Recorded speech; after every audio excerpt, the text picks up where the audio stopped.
We are going to say, first of all, we need to know my angle. We're going to find that by saying 360 divided by my number of sides, which is 5, which gives me what? 72. I need to cut that guy in half. All right, because remember, we create a triangle, and then we have the apothem, which cuts it in half. So I divide that by 2 to get the angle that I'm going to use. I'm going to use 36 degrees here. All right? And remember, it is opposite over adjacent. We actually use tangent here, correct? But we are dividing. So they've given me one side length. I also need to cut that side length in half when I use this to find my apothem, right? All right, so my apothem is going to equal what? Apothem is going to be half of my side length, which is what? 2 divided by the tangent of half of my angle. That is my apothem, yes? Okay? And then I just plug it into my formula. 1/2 apothem, which is 2 divided by the tangent of 36. That's my apothem. Times my perimeter. What's my perimeter here? It's 20. Why is it 20? 4 times 5, right? So 20. And so if you plug, you can actually, if you have a large calculator, you can do it all together. If you do not, do it step by step. Obviously, that's going to be 0.5. Calculate what that is and round it, but make sure you show me your rounding. And then you can put it all in like that. If you have a larger calculator, you can put it all in at once, and you will get the 27.5 square inches. So, vectors are basically rays on your coordinate plane is where you typically put them. A vector has a length. The length is called the magnitude. Now, when you have word problems, you will find that they give the magnitude in like a motion. So you can think of vectors as indicating movement. So for this particular vector, you could say you're pushing a box up a hill. All right? Vectors have length, so how far something's going, or some cases, how fast it's going, miles per hour or boats, knots per hour or whatever. It also has direction, all right? So there's a specific direction that the vector is moving in. So we have length and direction. They notate it with a lowercase and this little half arrow above it. All right, so if this were just a regular arrow, it would mean something different. You'll notice it just has almost a half arrow on there. That indicates it is a vector. You'll also notice that the coordinates have this crazy parentheses. It's not a normal one. It's a little bit sharp there. And then you have an X and a Y. Basically, what this X and Y is telling you is how it moved. So if you go from your end to your beginning, that's your X movement. From your end to beginning, that's your Y movement. And that's how your vector is indicated. All right? Now, it is important when you talk about order for vectors. All right? You have an initial point, which is the tail here. It does not have the arrowhead on it. That's where you start. All right? You have an ending point, a terminal point, or the head. That is where the arrow is. So it is important that when you subtract these, you take the end and subtract the beginning, okay? So order matters because you will have positive and negatives when it comes to vectors, all right? We're not actually talking about length, which would be always absolute value. We are talking about direction as well. And so think about if you're playing football, right? Positive yards is going forward, the direction you want to go towards your goal. Negative yards moves you backwards. So order matters, right? Number of yards is the same, but order matters. With vectors, order matters because it is directional, all right? That's why there's an arrow on it. It's not a line segment. It is a vector, and there is an arrow indicating which way you are moving, all right? Now, I will say that typically when they give these, it doesn't matter where on the coordinate plane it is. You can always slide it and put it at the origin because when you start talking about direction, you are just thinking from your beginning to your end. So if you know where you started from, as long as you know your movement, you can figure out where you end. And so most of the time in word problems, they're going to take this guy and they're going to slide him to the origin. And you are going to create this right triangle that you see here, and you're going to use SOHCAHTOA to calculate some things that have to do with the vector itself. All right. So when they talk about horizontal and vertical components, they are referring to the X and Y. Horizontal movement is your left-right movement. So horizontal component would be your X movement. Vertical component, that is your up and down movement. So that would be your Y movement. So when you start reading these, they will say write it in horizontal and vertical components. They just mean write it in X, Y like this. All right. So let's look at this first example here. Express this vector in terms of its horizontal and vertical components and translate it to standard position. So what is it asking for? It is asking for how do I move from the end subtracting the beginning, right? So if I'm starting at the beginning and going to the end, what's the movement look like? And where would this be in standard position? Standard position is if my starting point is at the origin. All right. So the first thing we are going to do is we're going to look in where it begins. What is that point? So I'm going to start right here. This is the beginning. And I'm going to say, well, that point right there is the point 3, 4. Right? 1, 2, 3. This is 3. This is 4. This point here is the point 3, 4.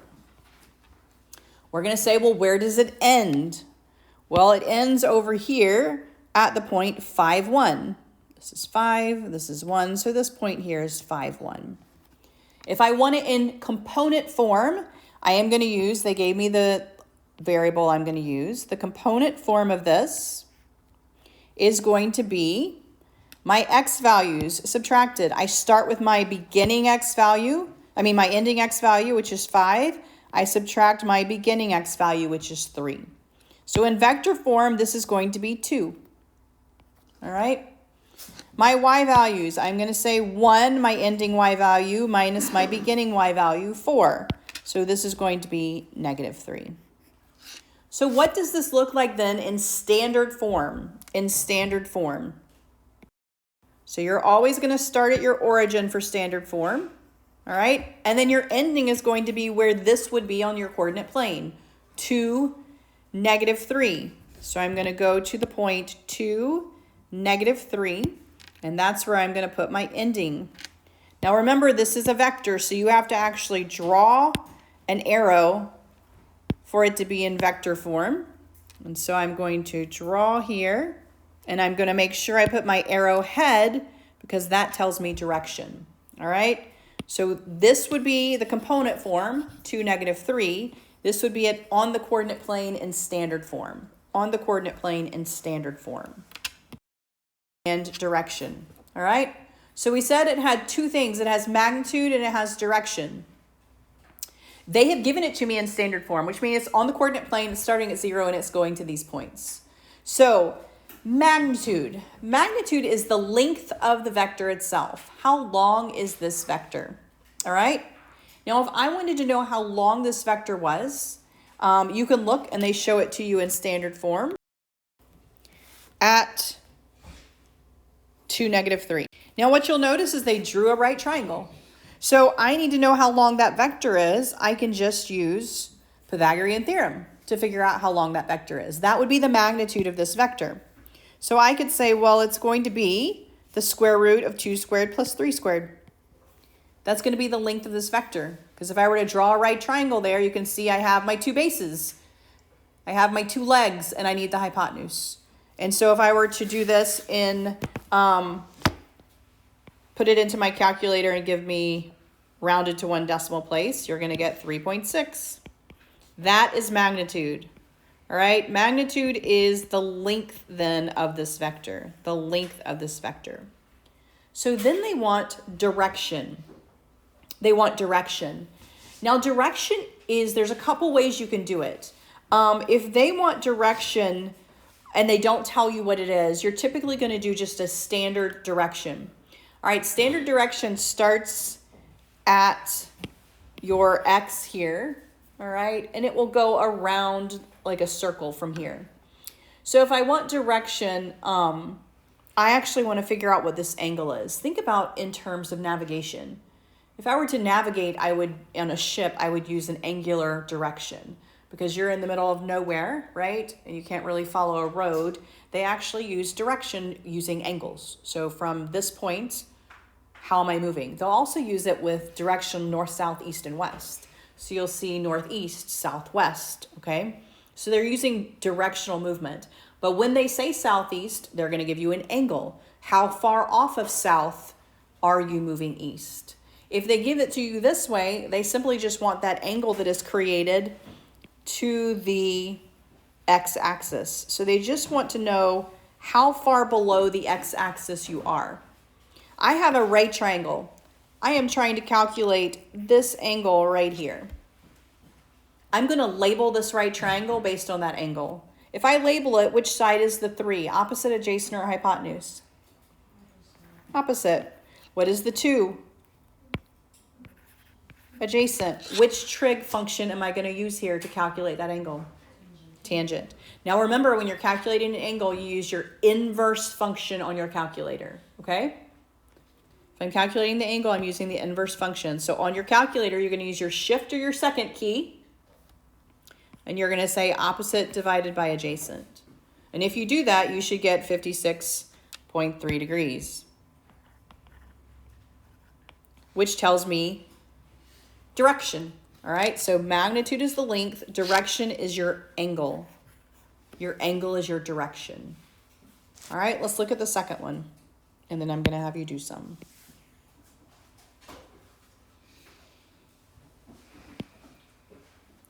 All right, they have drawn this again in standard form. -3, 3. That tells me it starts at 0, it ends at -3, 3. If they want the magnitude, I am just going to use Pythagorean theorem here. So the magnitude is going to be the square root of 3 squared plus 3 squared, which is the square root of 18.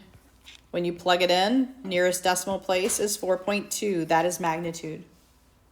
If I want direction, I want to know that angle. So I'm going to say the inverse tangent of 3 divided by 3. That is going to be a 45-degree angle. Tangent of 45 is always 1. So that means this right here is a 45-degree angle. Now you have to tell them what your movement is. So above, you'll notice it says above the negative x-axis. So 45 degrees above the negative x-axis, all right? If I just said 45 degrees, someone might assume that it's over here, okay? Because it could be above the positive x-axis. You need to tell me where it is on the coordinate plane. Above the positive x-axis, below the positive x-axis, above the negative x-axis, below the negative x-axis. You need to tell me where it is. All right? Look at the general statement here. To find the magnitude, a couple things I want to point out here. Magnitude is noted. It looks like the absolute value of that V. So when you see that notation V, with that absolute value looking thing, they want the length or the magnitude. The formula is simply your a squared plus your b squared. So if you have it in component form, like this, and you want the magnitude, you're going to take the square root of those. That is your magnitude. So you need to know that formula. To find magnitude, you take the square root of the x squared plus the y squared. The first component plus the second component. To find the angular measure, or the direction is how it's going to be listed in the problem. You are going to do the inverse tangent of your y value divided by your x value. Your y value divided by your x value. If it's like this, they have b over a, but they're just talking about the y portion of your component form divided by the x portion of your component form. It will always be that way because of right angle trig. All right?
All right, so once you have it in component form, you are going to use that to calculate your magnitude and your direction, all right? So for the first one, we're going to look at 6, all right? To calculate my magnitude of my u, right, I've already gotten the component form. I am just going to take the square root of that x and square it plus the y and square it. So I'm just going to say the square root of 16 plus 4, which is the square root of 20. And you can plug that into your calculator, all right, and get 1 decimal place.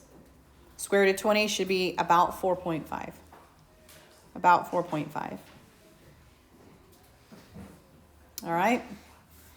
To calculate then the direction, you are going to just do your tangent, inverse tangent of those two numbers, but you must put the y value in the numerator. So you're going to say the tangent, and you can say -2 divided by 4, but it may give you a... So if you put it into your calculator, it gives you a negative. It's telling you it's below the axis. You can actually always use absolute value here, meaning you can just do the tangent of 2 divided by 4. You don't have to put the negative in, all right? But you have to think about where it is. Why would I put this second part? So if I put this in, it actually gives you -26.6 degrees. If you were to put in just 2 divided by 4, it's going to give you a positive 26.6 degrees, but we're going to say direction here. So 26.6 degrees. Why do I know it is below the x-axis? Let's look at my x and y value here.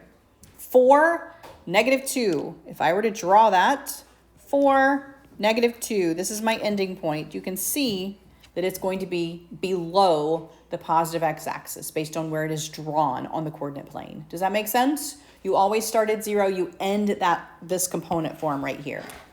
So then without even doing it, where is this 2, 3 going to be? First, second, third, fourth quadrant. Where is it going to be? Right. 2, 3 is going to be right over here somewhere. 2, 3, right? It's going to be over here somewhere. Make sense? That's why this guy is above the x-axis. You would still do it the same. You would say the inverse tangent of my second value, my 3, divided by my first value, my 2, and you will get the 56.3 degrees. But to tell me where it is, you need to think about where it ends on the quadrants, in my quadrants, okay? A boat is traveling 20 degrees west of south at 36 knot. Express the vector modeling its velocity using horizontal and vertical components. There's a lot going on here, all right? So the first thing you're going to do is you're actually going to draw your coordinate plane. So you want to draw your axis here, your x and y axis. All right? Hopefully you know north, south, east, west. If not, north, south, east, west. Okay? So it says west of south. Where is that? Right, west of south. Yeah, and it's 20 degrees. It seems logical, but you're going to go south, west of south. It's right here. All right, so when it says 20 degrees west of south, what it's actually telling you is the angle. Well, I don't want it to look like that. That's hideous. Okay, the angle here is 20 degrees. All right, 20 degrees west of south, okay? 20 degrees west of south, okay? Anytime you're doing these, you really want to do it to the x-axis, okay? So if that is 20 degrees, what then is this right here, and how do I know? 70. How do I know it's 70? Because that whole quadrant is what? Every quadrant is 90, right? So if I know part of the quadrant, I can just subtract from 90 if I need to go to the x-axis. So this guy here is 70 degrees, okay? They want my horizontal and vertical movement here, my horizontal and vertical movement. So that means you're going to use this line here, Okay, you're going to use this 70 degrees, and you're going to use your SOHCAHTOA for the 70 here. All right. So if I do that, so if I draw my right angle here, they want the horizontal and vertical movement.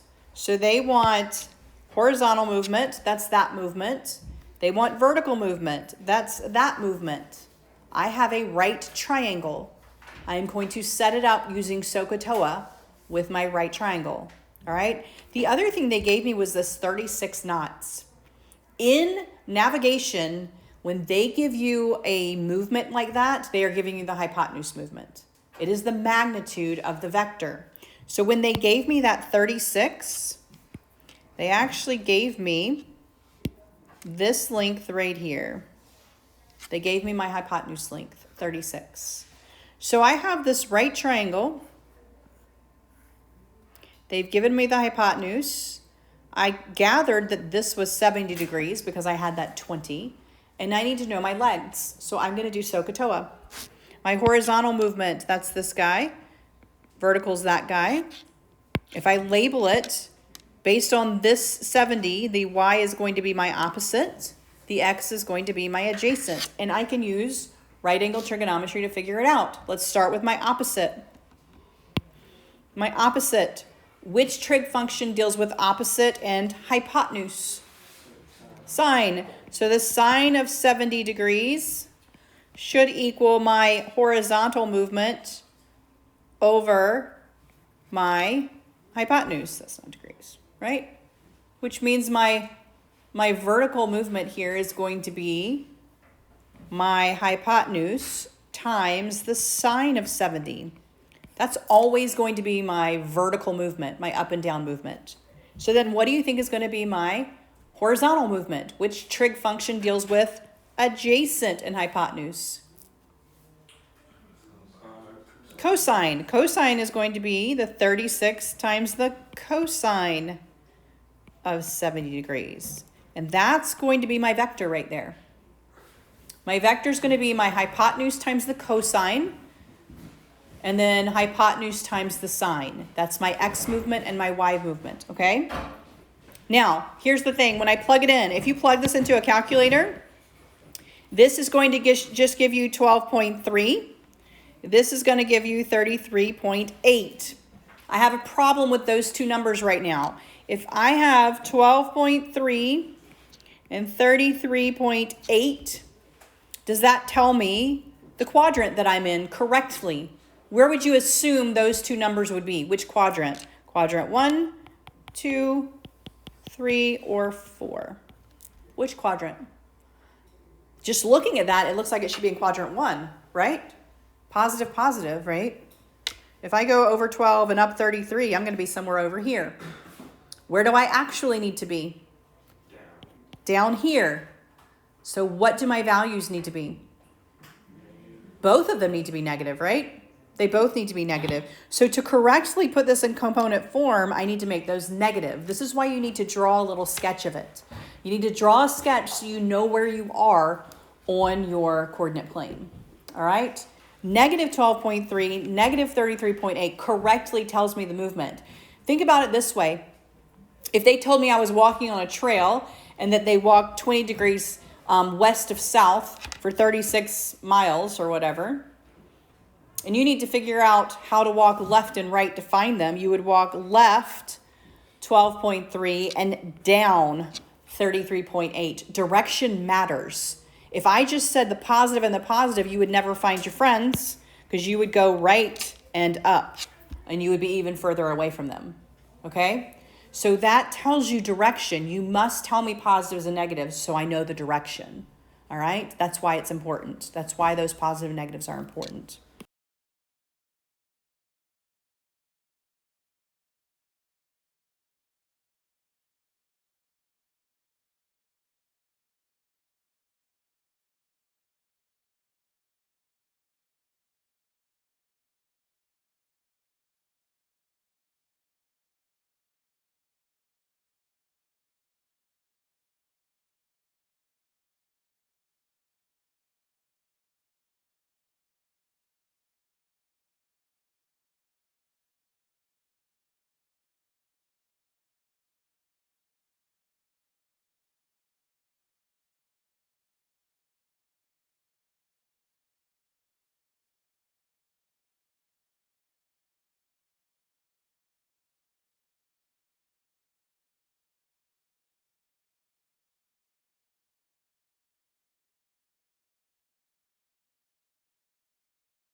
If they want it in component form, and specifically they were talking about W here.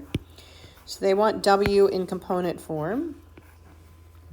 We're going to say, well, where does W start? W starts right here at the point -1, -4.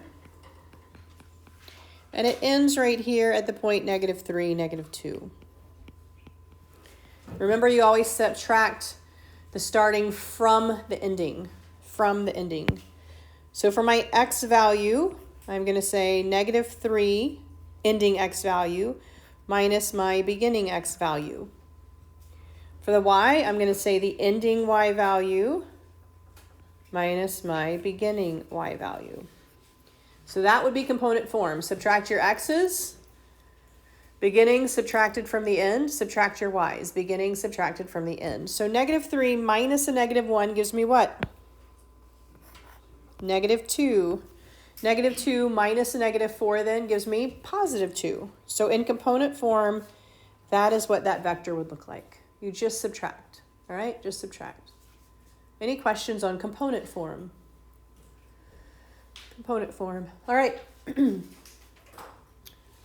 They then wanted magnitude and direction. Remember, magnitude is the length, all right? You have actually already figured out the two pieces that you need.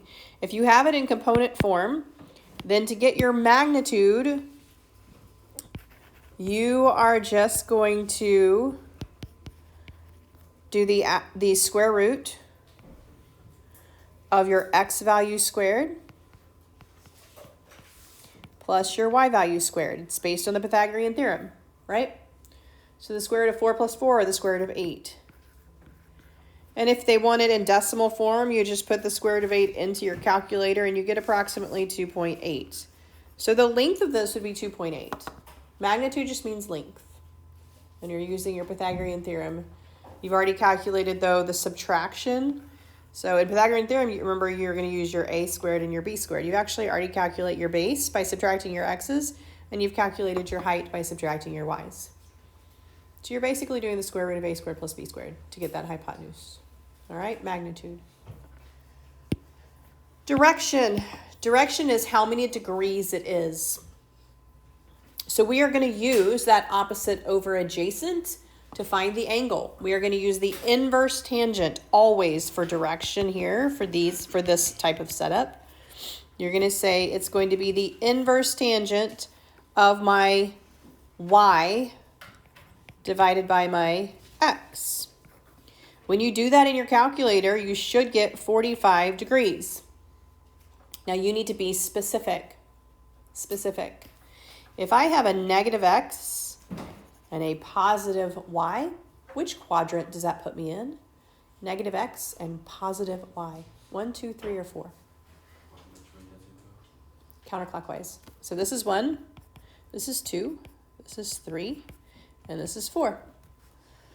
So it's going to put me in 2. So I'm going to have a 45-degree angle over here somewhere, okay? So the way I notate that is it's going to be 45 degrees above the negative x-axis, right? So this is my 45, and it's 45 degrees above the negative x-axis, all right? Had it been in my third quadrant, negative, negative, it would have been 45 degrees below the x-axis, right?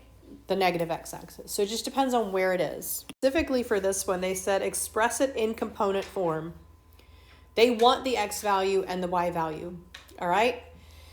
They are telling me that they are traveling 10 miles, 25 degrees east of north,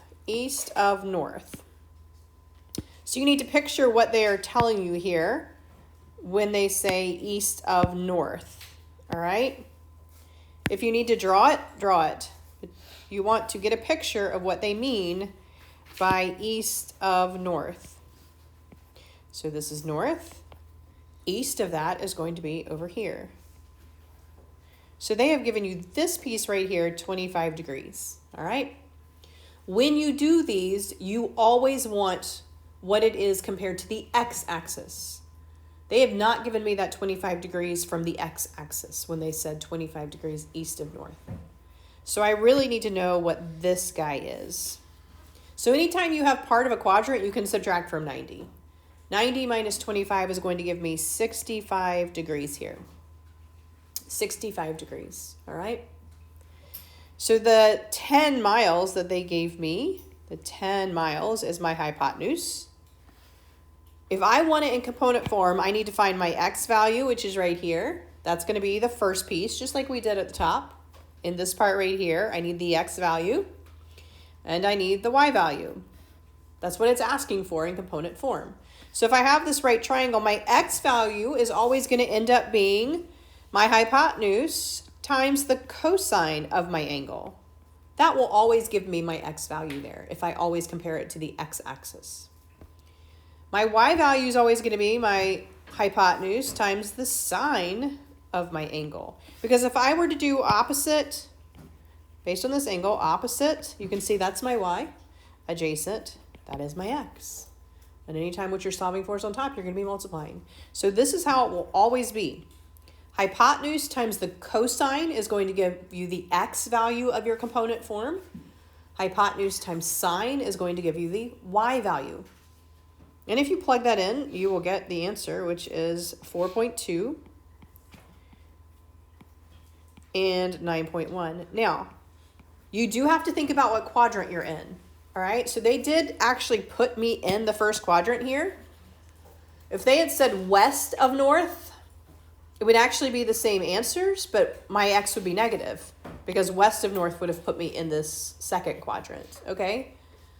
East or west of south would have put me down here, so I would have had negative values down here as well. So you do have to think about which quadrant they put you in when they told you their instructions. In this case, they put me in the first quadrant, so both of these remain positive, and that would be my final answer there. In order to get to this point, there's two ways to get to it. They could have walked 10 miles for 25 degrees, or they could have gone over and down, over and up, rather. And it would have been the same. They would have gotten to the same point. So that's all you're telling them. They gave you the travel direct. They want the left and up and right movement, up or down movement. Okay? The first thing you see about vectors is you can add and subtract them. So if you have it in component form, you can add two vectors and get a new component form. What does this do for us? Well, if we have two things affecting what's going on, so let's say we have an airplane traveling and we have a component form of the travel of the airplane, and then we have wind blowing and the component form of the wind blowing.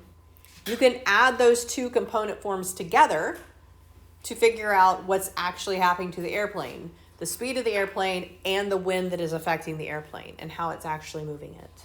And so knowing that you can add the two component forms helps you when you move into like a word problem setting.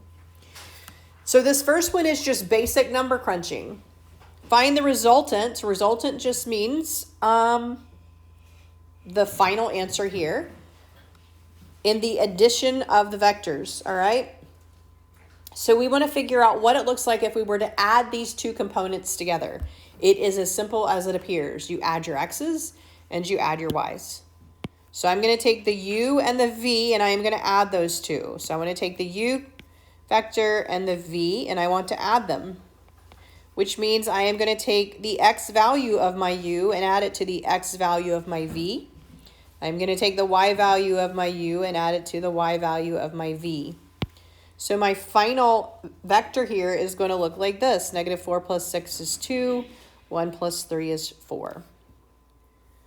That will be my new component form. My new component form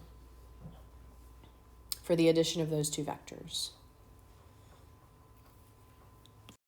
You can also multiply a vector.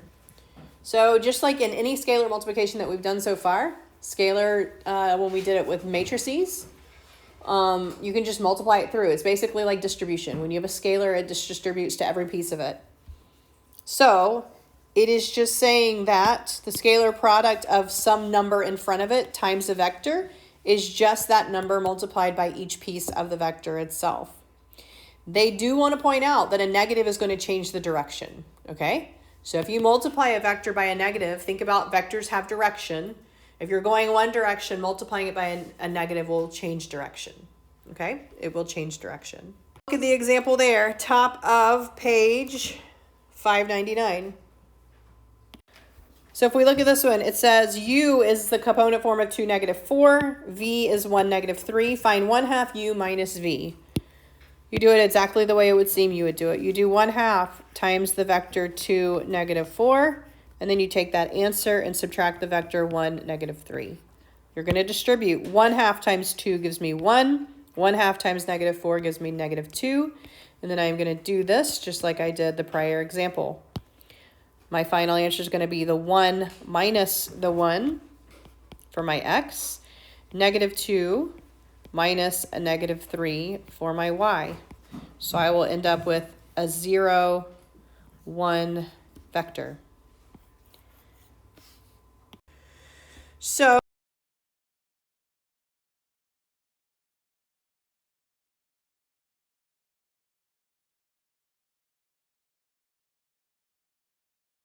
let's look at this one. They want us to add the vector u and the vector s. So I'm going to take the u, the 3, -3, and then I'm going to take the s, the 2 and the 3. All right. So we are going to add our x's, 3 plus the 2. And watch your negatives here. This is where you see the most of the problems. We have a -3 plus a 3. Make sure you pay attention to those negatives. So once you add those, you get the 3 and the 2 gives us the 5. The -3 and the +3, that's where we get our 0. All right? What about the bottom two? Which one? 23. All right, 23 is 2 times the vector g. So we have a scalar here of 2. We have the vector g, which is 2, -1. It's literally, think of it like distribution here. We have 2 times the 2, which is going to give us that 4. And then we have 2 times the -1, which is going to give us that -2. So you can just think of it like distribution, okay, when you have a scalar there. When you read word problems, you have to think about the direction that they are telling you, all right, and how the movement affects you. So the first one is the airplane. We have an airplane here that is flying 230 miles per hour due north, okay, due north. And so we are going to think about what that is going to do with its movement if nothing else were involved, okay? So if nothing else were involved here, they have basically told us that it is going straight up as far as the north, south, east, west, and it has not moved left or right. So if I am going straight up without moving left or right, my vector is actually going to look like this. While normally I would have to use the hypotenuse times the cosine and the hypotenuse times the sine to get my xy value, when I am going due north or due south or due east or due west, I don't have to do that because it is just a coordinate. My coordinate up here, my x value there is going to be 0. It did not move left or right. So if I were to put this in vector form, I have not gone left or right. My y value, well, my y value is just going to be the length that it gave me, the 230. Had that been south, I would actually use a -230 there, okay? I would use a -230 there. So that's my first vector. My first vector is just 0, 230. Had it been any angular measure, like number 14 from bell work, you would have had to use hypotenuse times cosine, hypotenuse times sine to figure out your x and y.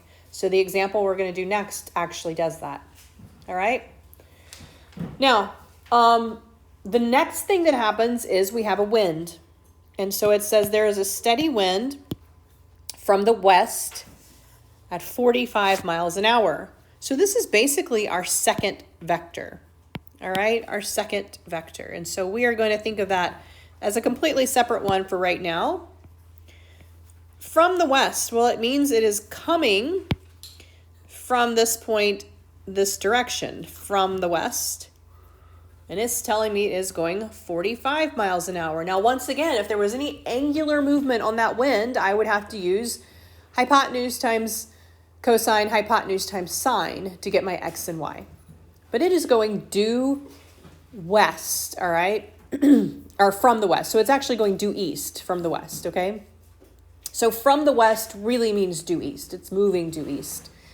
So to do my X and Y, I really only have to just consider what's happening. It is moved left 45. It is not moved up or down. Okay?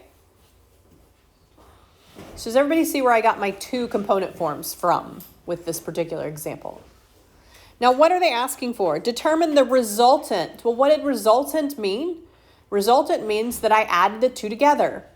I added the two together. That's my resultant component form. But they want resultant speed. So when they ask for resultant speed, they are asking for magnitude. All right? So the first thing you want to do is find your resultant vector. In bell work, it was the very first problem you were given. You were giving a starting and an ending, and you were asked to give me in component form. So the first thing you want to do is find your new one in component form. So I'm going to take these two, and I am going to add them together. I am going to say my x value plus my x value, my y value plus my y value. And I am going to get a new vector that is 45 to 30, okay? All I've done is add them together. If it is asking for speed, it wants the magnitude. Magnitude is based on the Pythagorean theorem. So my speed here is going to do exactly what I did for the second question of bell work. I am going to take the square root of a squared plus b squared, or the square root of x squared plus y squared. I'm going to say the square root of 45 squared plus 230 squared. All right. When I do that, I get 234.4, and they have given it to me in miles per hour. So this is miles per hour. That is my speed. You can tell that is neither the speed of the plane or the speed of the wind. It is the speed of what happens when you combine the speed of the plane with the speed of the wind. That's what happens, okay? Direction. Direction is going to tell me the third question from bell work. We found the component form. That was the first thing we did for the W vector. We found the magnitude. That is going to be the speed here. Direction. That is the angular movement of this. The angular movement of this, all right? So we're going to use our tangent to find that one. We are going to say, well, if I need to know the direction of this, then I am going to use tangent. And I'm still going to use the tangent of the y over the x. So inverse tangent of my y divided by my x. Okay. And I am going to get 78.9 degrees. Now, a little bit about what that told me. Remember, I told you it is always to the x-axis. All right, it is always to the x-axis. So if I am talking 78.9 degrees compared to the x-axis, then they have told me this measure right here is 78.9 degrees. In this particular case, they are telling me movement from north, south, east, and west. So I actually want to tell them that that plane is traveling northeast. All right? I actually want to write this in terms of northeast.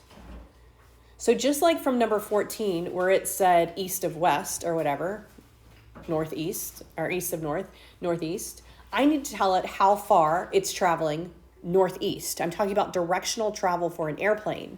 So I actually don't want the 78.9. I actually want the complement of it. I want the piece that is left over up here. That will be northeast. Does everybody see why that's northeast? Northeast. I want that angle. So how am I going to figure out that angle? What do I subtract from? Yeah, so I'm going to say 90 minus 78.9, all right? And so 11.1 degrees northeast. And they actually usually put the north here and the east here, by the way. North is in front, east is afterwards. Or you can write out the word northeast. All right? You can write out the word northeast. But that's actually where it's traveling. It is traveling 234.4 miles per hour northeast when you consider the speed of the plane and the wind that is blowing on it.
All right, so they told us it's traveling northwest. I put the 45 degrees because for some reason they didn't tell you degrees, but that's okay. 135 nautical miles per hour or knots. All right. So the 135 represented the hypotenuse. The 45 was here, but it's a 90 degrees. So this is also 45, by the way. Okay. I did not have my XY value here because this is moving in angular. So I had to use my hypotenuse times cosine to get my X value, my hypotenuse times sine to get my Y value. Now, why did I make the X a negative? Why did I make X negative? It's in the second quadrant, right? I know it's negative because it's northwest. It threw it into this quadrant. That's why sketching it helps, okay? Had it been northeast, they both would have been positive, but this was northwest, all right? The next one then is I have a wind that is blowing due south. Due south. There is no angular movement. I do not need to do sine and cosine here. I know that I am going down 40 and I am not going left or right. So I know left or right is 0 and Y value up and down is negative 40 due south because I am going down, okay? So I have the airplane's component form. I have the wind's component form. They want to know what happens when you put those two together. I'm just going to add them. Negative 95.5 plus 0 is negative 95.5. Positive 95.5 plus the negative 40 is just 55.5. All right? That is the component form of what happens when you put the wind and the speed and the airplane speed together. Then they want to know how fast it's going if you combine those two. That is just the magnitude. That is Pythagorean theorem. So that is just the square root of x squared plus y squared. So once I have this, I am going to use this to find my square root. All right? The square root of the first one squared plus the second one squared. I got 110.5 knots. That's how fast it is going when you consider the speed of the airplane and the wind that is blowing on it. Then they also want to know direction. Why would the direction change? Well, the airplane is going at an angle and it has wind blowing down on it. It is going to change the angular measure of how it is moving, okay? So when I do that, I have to do my inverse tangent here, my inverse tangent. All right, so I did my inverse tangent and I got 30.2 degrees, 30.2. Now let's think about this logically here. If it started out at 45 and it has wind blowing down on it, should the angle that's here that was 45 north of west be getting larger away from north or smaller, closer to north? Well, if the wind is blowing it south, it should be getting further away, correct? So just the fact that it's a 30-degree angle should tell you you have not found northwest. You have found the closest angle to the x-axis is what you have found. If you need to write it in terms of northwest, you need to subtract it from 90, okay? And so I subtracted it from 90. It's 59.8 degrees northwest. 59.8 degrees northwest, which makes sense. If it started out at 45 from the north and you have a wind blowing it, it's going to be further away from the north, okay? And so that's where it is traveling. It is traveling 59.8 northwest at 110.5 knots. All right, any questions on that?